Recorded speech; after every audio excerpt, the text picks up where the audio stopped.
O governador de Minas Gerais, Romeu Zema, cometeu um erro político brutal ao falar daquela forma sobre a região Nordeste. Foi um erro porque ele reforça as percepções positivas da região com Lula e negativas com a direita. O Romeu Zema, ele atuou como se ele fosse uma espécie de verme, se alimentando daquilo que existe de mais podre no bolsonarismo: ressentimentos e preconceitos. Ele quis fazer uma divisão entre o país que trabalha e o país que não trabalha. Uma grande bobagem. Foi um aceno claro ao bolsonarismo, mas uma reação não tão clara assim à crescente popularidade do Tarcísio de Freitas com o bolsonarismo. Foi uma reação de Zema a Tarcísio, que ficou em silêncio, não saindo em defesa do seu colega de governo às críticas recebidas. Na sua opinião, o do Romeu Zema, ele errou ou acertou? Ele quis fazer um aceno ao bolsonarismo? O que você achou dessa fala dele? Foi uma reação ao Tarcísio? Deixa o seu like se você concorda que foi um erro e se inscreva no canal.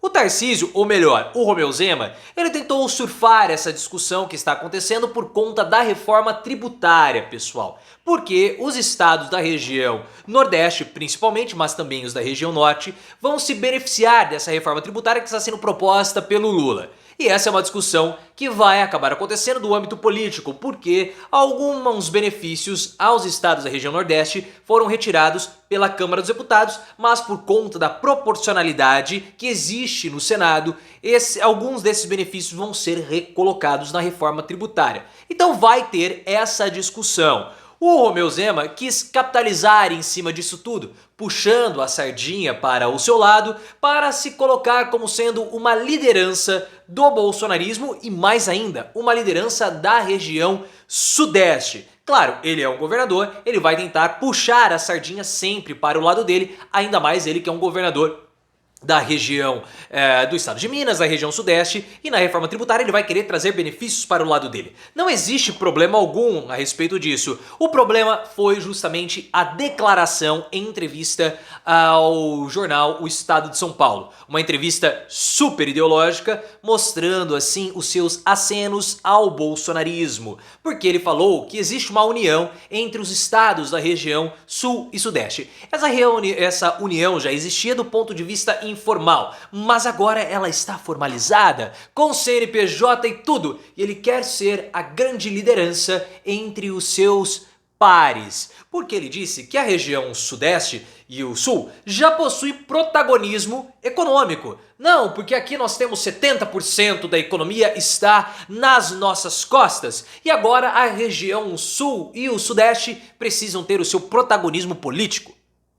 Como se na região sul e principalmente o sudeste não tivesse protagonismo. Para com isso, Zema.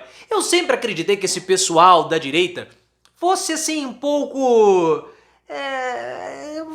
um pouco ruim em questões de história, mas também questões educacionais. Porque política café com leite foi o quê?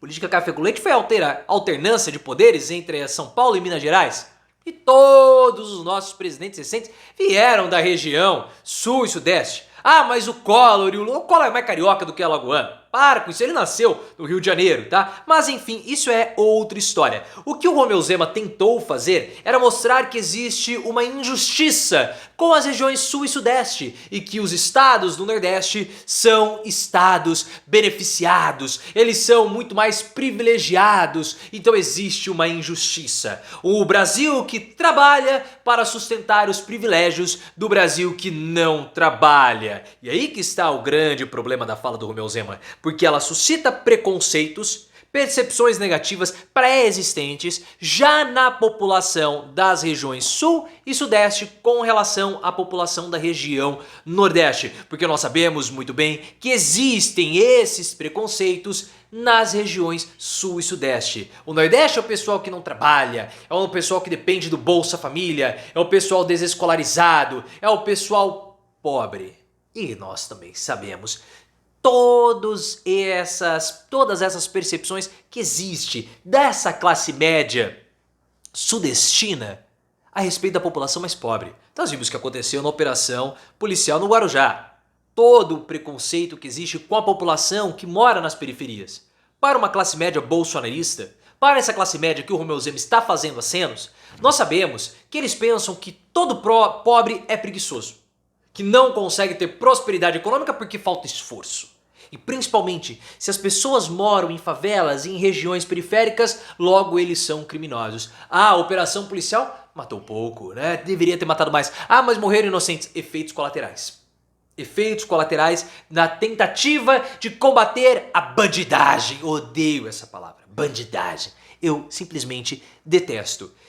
E a fala dele foi criticada justamente por promover essa divisão, promover preconceitos do Brasil que trabalha com o Brasil que supostamente não trabalha. Esse foi o problema e o objetivo da fala do Romeu Zema, tentando acenar para os bolsonaristas, porque o Zema, ele não pode disputar a reeleição em 26. Ele já está no segundo mandato. Então ele vai ter que disputar ou o Senado ou a presidência da República. Só que para disputar a presidência, o Romeu Zema tem dois problemas. O primeiro problema é o partido dele, é um partido que não tem estrutura. Ele vai ter que sair do Partido Novo. Partido que não conseguiu, né, não tem fundo partidário, porque não conseguiu passar pelas cláusulas de barreira.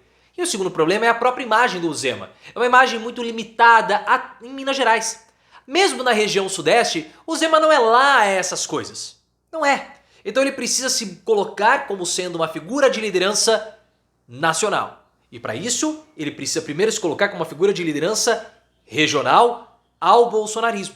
Então quando ele começa a falar, insinuar que o Nordeste não trabalha, insinuar que é o Sudeste que sustenta a região Sudeste, que sustenta o Nordeste, ele acaba atingindo e fazendo certos acenos ao preconceito que existe entre os bolsonaristas, porque os bolsonaristas eles são muito frustrados, são fracassados, a gente sabe disso. Pessoas que tiveram sucesso na vida, mas não conseguiram superar esses insucessos. E eles sempre falam daquelas injustiças. Não, eu sou injustiçado. Olha como eu sou da classe média e trabalho e não consigo. É claro que eu não consigo porque o Estado me oprime. É claro que eu não consigo prosperar porque o Estado tem que ficar gastando dinheiro com benefícios sociais desse povo que não trabalha. O Estado é corrupto e por isso que eu não consigo prosperar. Não é porque você é um incompetente ou porque você chegou no limite que dá para chegar.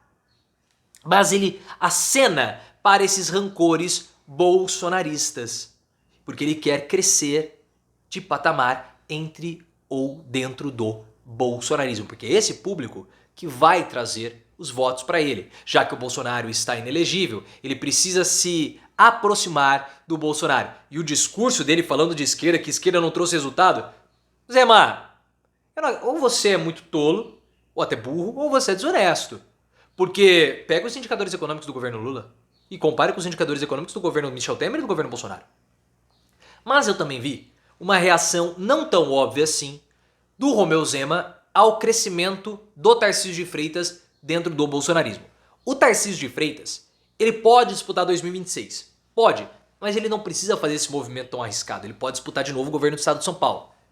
E as ações recentes do Tarcísio, como o apoio à operação policial desastrosa no Guarujá e o ataque ao sistema de ensino, falando sobre, não, nós não vamos usar os livros didáticos do MEC, né? Nós vamos fazer ali um ensino mais tecnológico. Tudo isso são acenos ao bolsonarismo. Tudo isso. Tudo. E aí o Tarcísio, por ser um afiliado político do Bolsonaro, cresce dentro dos bolsonaristas e é um concorrente ao Romeu Zema. E como o Tarcísio cresceu na percepção bolsonarista, o Zema precisa fazer acenos para também crescer, para não ficar atrás. Por isso que eu vi que há uma disputa entre os dois e eu vi essa entrevista ao Estadão como sendo uma reação ao Tarcísio de Freitas. O Tarcísio não é bobo, tá? Ele percebe isso, ele sabe, até porque quem está aconselhando o Tarcísio? Kassab. Kassab não é bobo. Então, vendo a repercussão negativa até o momento da gravação desse vídeo, agora é segunda de manhã, o Tarcísio de Freitas não saiu em defesa do Romeu Zema. Só o Eduardo Leite e o próprio partido, o Partido Novo, defenderam o Romeu Zema. Houve uma reação muito negativa dos estados da região Nordeste, até mesmo o Renato Cavalcante, tudo bem que é do PSB, que é o governador do Espírito Santo, falou, não, eu faço parte dessa união aí, mas ele falou essa opinião dele. O Tarcísio não vai se manifestar. Só se ele for muito tonto ele se manifesta. Por quê? Temos muitas pessoas, muitos imigrantes da região Nordeste em São Paulo. Por que ele vai fazer um ataque a uma parcela da população que formou o estado de São Paulo. Porque muitos paulistas, naturalmente paulistas, são descendentes, são filhos de imigrantes nordestinos. Então ele não vai se manifestar. Por isso que essa posição do Zema foi um grande erro. Porque ele fomenta preconceitos e percepções sobre o Nordeste que acabam acolhendo ainda mais o Lula, ou o candidato do Lula, o candidato da esquerda, com aquela população. E foi o Nordeste que deu a vitória ao Lula diante do Bolsonaro em 2022. Além do que, o próprio Tarcísio, o próprio Romeu Zema fica queimado e o Tarcísio de Freitas, que é o seu principal concorrente, nesse momento vibra. Porque quanto mais queimado o Romeu Zema estiver, ou mais politicamente fraco o Romeu Zema estiver, melhor para o Tarcísio de Freitas. Zema, você é um tonto.